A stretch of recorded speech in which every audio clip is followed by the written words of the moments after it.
Hello students, welcome to our YouTube channel GFA digital platform. इसके पहले वाली class में हम लोग ने कंप्यूटर मेमोरी में प्राइमरी और सेकेंडरी मेमोरी के बीच में समझा था कि प्राइमरी मेमोरी कैसे काम करती है। प्राइमरी मेमोरी के टाइप के बारे में हमने देखा था कि रैम और रोम क्या होती है। आज हम लोग वहीं से डिस्कस करेंगे कि रैम कैसे वर्क करती है, रैम के क्या फंक्शंस होते हैं और रोम के क्या फंक्शंस होते हैं। तो हम लोग ने लास्ट टाइम डिस्कस किया था कंप्यूटर मेमोरी। आपको ये पता है कि कंप्यूटर मेमोरी क्या होती है? एक स्टोरेज डिवाइस होती है जो कि डेटा को क्या करती है, स्टोर करने का काम करती है।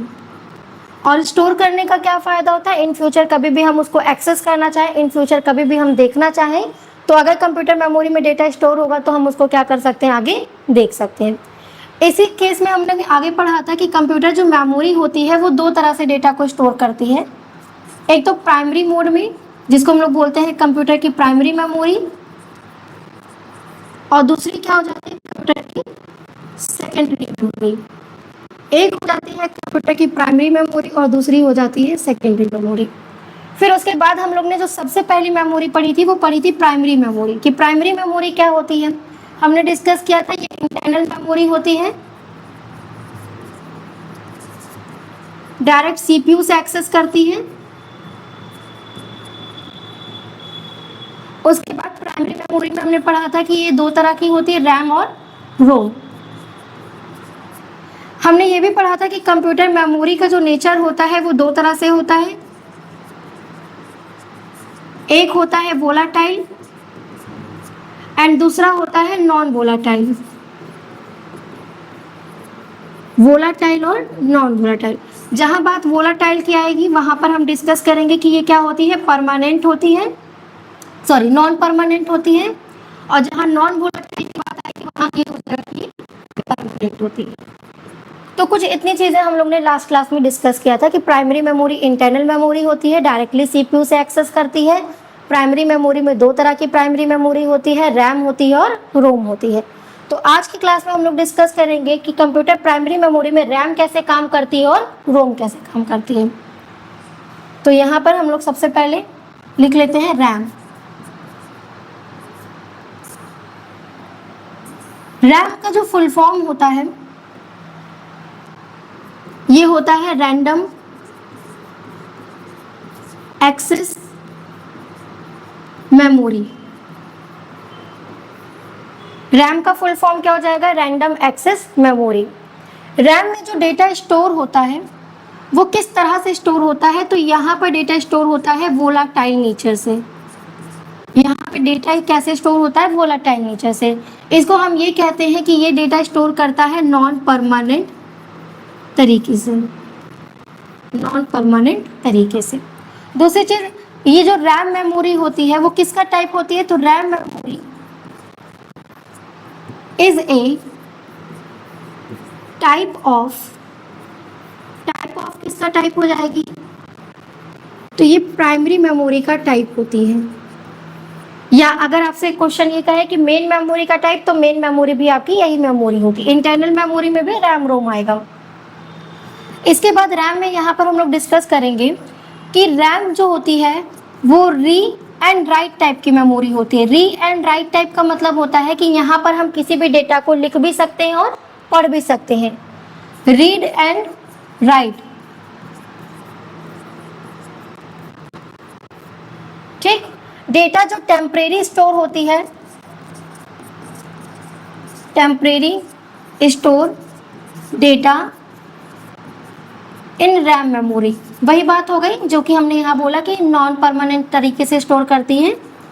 इसका मतलब है कि जैसे आप कोई काम कर रहे हो और लाइट ऑफ हो जाती है या स्विच ऑफ हो जाता है तो क्या होगा, सिस्टम आपका बंद हो जाएगा और जो भी डेटा होगा वो भी क्या हो जाएगा, हट जाएगा।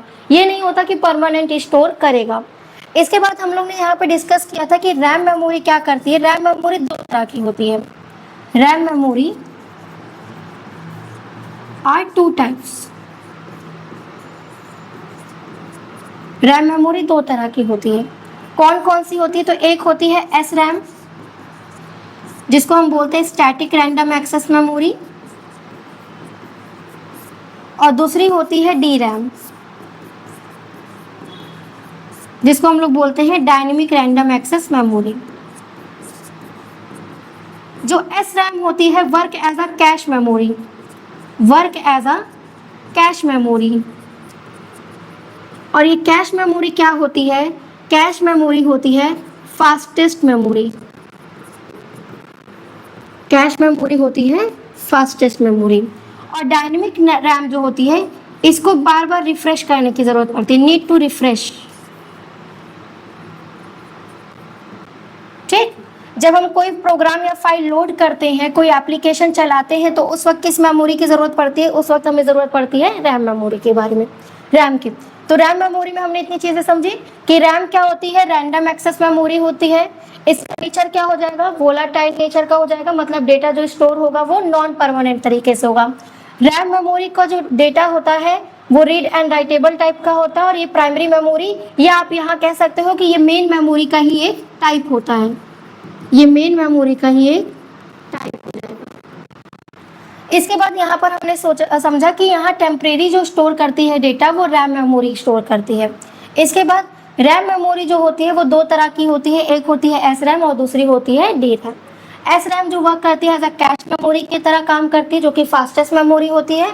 और डी रैम जो होती है वो डायनेमिक रैम होती है, डायनेमिक रैंडम एक्सेस मेमोरी। इसकी स्टोरेज अलग अलग टाइप की मिलेगी। जैसे मोबाइल में या आप कंप्यूटर या लैपटॉप में आप देखेंगे 4 GB तक की स्टोरेज होती है, 8 GB तक की स्टोरेज होती है, 16 GB तक की इसकी स्टोरेज होती है। यहाँ पर ये हो जाएगा इसकी स्टोरेज। ठीक, तो ये हो जाएगी रैम मेमोरी। तो अब हम लोग डिस्कस करते हैं रोम मेमोरी के बारे में कि कंप्यूटर में रोम मेमोरी क्या होती है। रोम मेमोरी के बारे में, रोम का सबसे पहले हम यहाँ समझ लेते हैं फुल फॉर्म। रोम मेमोरी का फुल फॉर्म होता है, stands for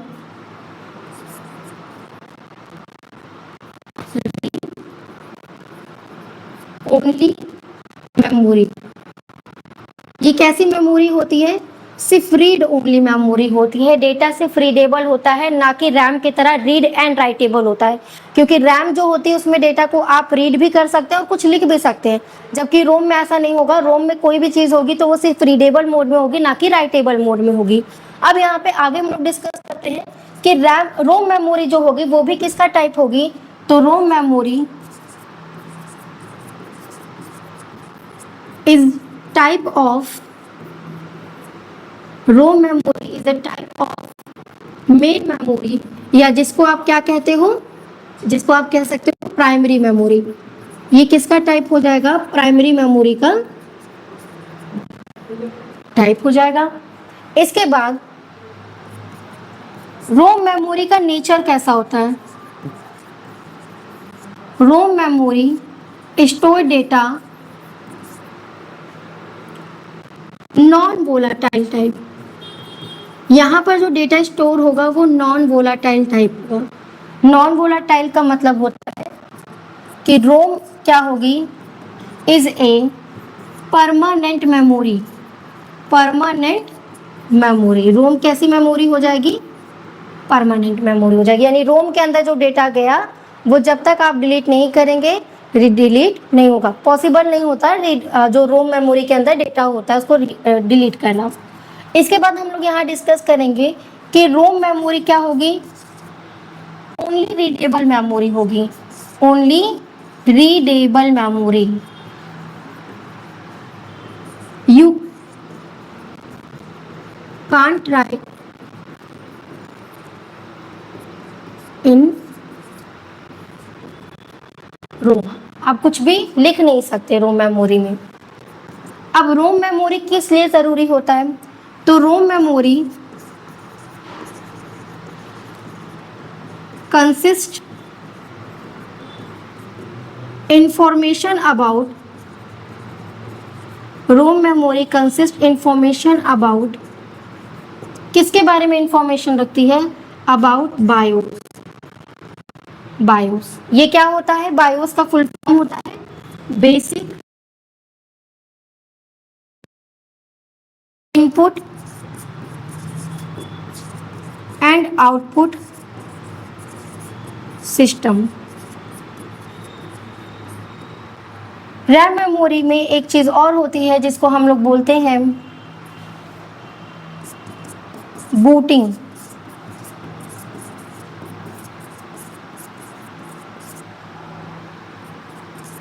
in Rome memory.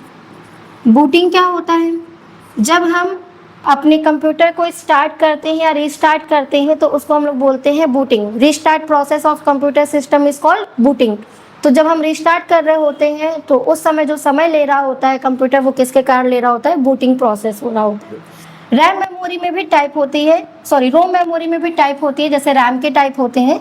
तो रोम मेमोरी के कितने टाइप हो जाएंगे? रोम मेमोरी के हो जाएंगे टोटल 3 टाइप। रोम मेमोरी के हो जाएंगे total 3 type. Type of ROM memory, type of क्या हो जाएगा? रोम मेमोरी। रोम मेमोरी का पहला टाइप होगा पी रोम, जिसको हम लोग पढ़ते हैं प्रोग्रामेबल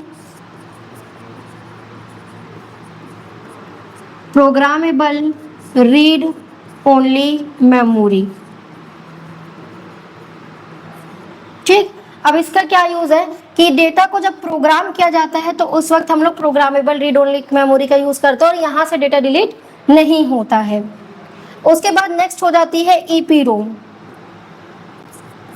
ईपी रोम ये स्पेशल टाइप की रोम मेमोरीज होती हैं।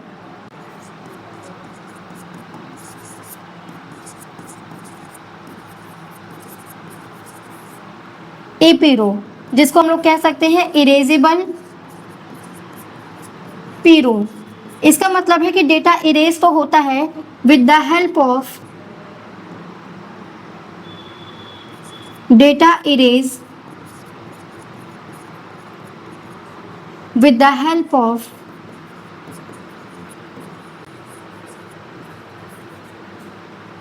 UV rays. UV रेज के हेल्प से डेटा इरेज होता है। इसके बाद नेक्स्ट हो जाती है double EP ROM. Double EP ROM जिसको कह सकते हैं इलेक्ट्रिकली इरेजेबल पी रोम। यहां पर भी डेटा इरेज होता है विद द हेल्प ऑफ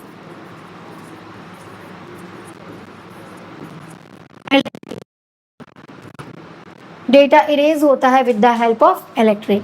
तो ये कुछ हमारे रोम मेमोरी के टाइप है और इसके पहले हम लोग ने पढ़ा रैम मेमोरी के बारे में। तो एक बार हम लोग फिर से चेक कर लेते हैं रैम मेमोरी। तो रैम मेमोरी किसका टाइप है और रोम मेमोरी किसका टाइप है? तो दोनों ही प्राइमरी मेमोरी का क्या हो जाएंगी? टाइप हो जाएंगी। रैम मेमोरी का फुल फॉर्म क्या हो जाता है? Random access memory. RAM memory का नेचर कैसा होता है? तो रैम मेमोरी का नेचर होता है वोलाटाइल, जिसमें डेटा स्टोर तो होता है लेकिन कुछ समय के लिए होता है। अगर लाइट ऑफ हो जाएगी तो डेटा आपके सिस्टम से हट जाएगा। रैम मेमोरी का जो डेटा होता है वो नॉन परमानेंट तरीके से स्टोर होता है। यहाँ पर हम डेटा को रीड और राइट दोनों कर सकते हैं। जो डेटा होता है वो टेम्परेरी स्टोर होगा। रैम मेमोरी 2 तरह की होगी, एक होगी एस और दूसरी होगी डी। एस का फुल फॉर्म हो जाएगा स्टैटिक रैंडम एक्सेस मेमोरी और डी का फुल फॉर्म हो जाएगा dynamic random access memory. S memory में क्या होगा कि जो एस मेमोरी होती है वो काम करती है एज अ कैश मेमोरी के फॉर्म में, और कैश मेमोरी क्या होती है? कंप्यूटर की सबसे फास्टेस्ट मेमोरी होती है। जबकि अगर हम बात करें डी रैम की तो डायनेमिक रैम होती है, इसको बार बार रिफ्रेश करने की ज़रूरत पड़ती है, इसको बोलते हैं डायनेमिक रैंडम एक्सेस मेमोरी। अलग अलग स्टोरेज कैपेसिटी में ये मिलेगी, 4 GB हो गई, 8 GB हो गई, 16 GB हो गई। इसके बाद हम लोग ने डिस्कस किया रोम मेमोरी के बारे में। ये प्राइमरी मेमोरी का सेकेंड टाइप होता है। प्राइमरी मेमोरी का सेकेंड टाइप क्या हो जाएगा? रोम memory.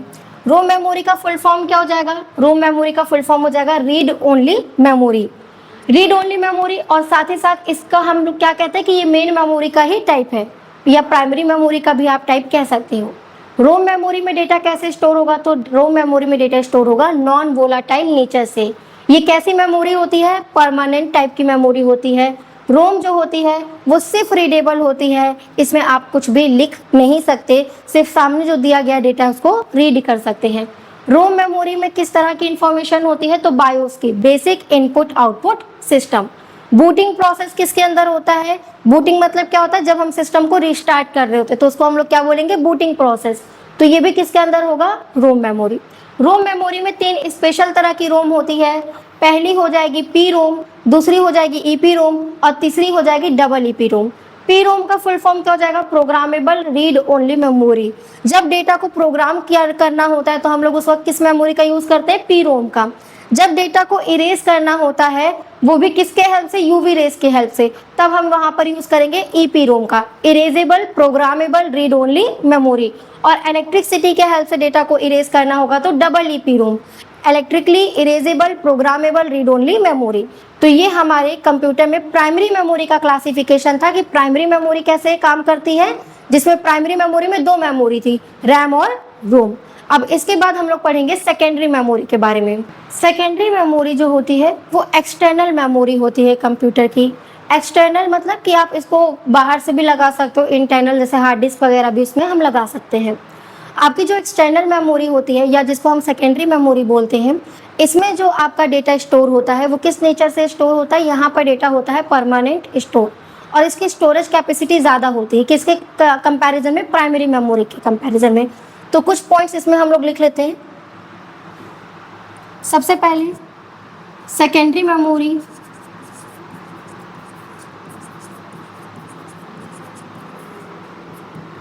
Is also known as external memory।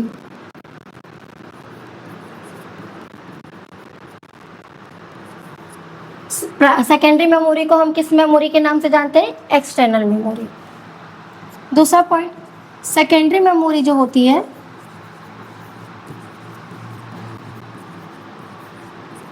Store data non volatile. Non volatile type का मतलब होता है कि जो सेकेंडरी मेमोरी में डेटा जाएगा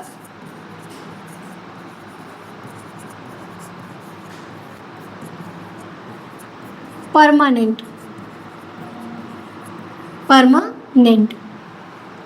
secondary memory have high storage capacity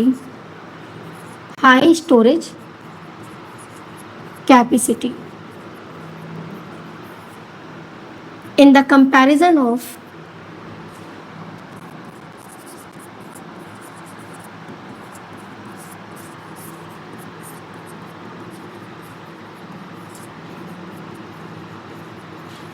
primary storage. Secondary memory के कुछ एग्जाम्पल्स हैं या उसके आप टाइप कह सकते हो, क्या क्या हो जाएंगे? तो पहला फ्लॉपी डिस्क, दूसरा हार्ड डिस्क, तीसरा ऑप्टिकल डिस्क। इसमें भी अलग अलग तरह की डिवाइसेस होंगी जैसे सीडी, डीवीडी और ब्लू रे डिस्क।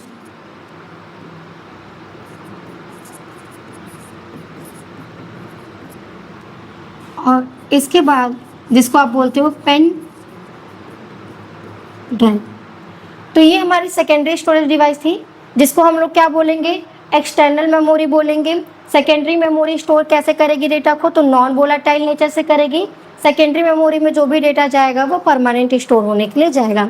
इसके बाद की नेक्स्ट क्लास में हम लोग सेकेंडरी मेमोरी में आने वाली जितनी भी मेमोरी हैं जैसे कि floppy disk, hard disk, optical disk, pen drive, CD, DVD, सभी डिवाइसेस के बारे में कंप्लीट डिटेल वीडियो में पढ़ेंगे। और अगर लास्ट क्लास से रिलेटेड आपको कोई भी कंफ्यूजन होगा तो आप कमेंट सेक्शन में ज़रूर पूछिएगा और लाइक करिएगा, चैनल को सब्सक्राइब करिएगा। Thank you.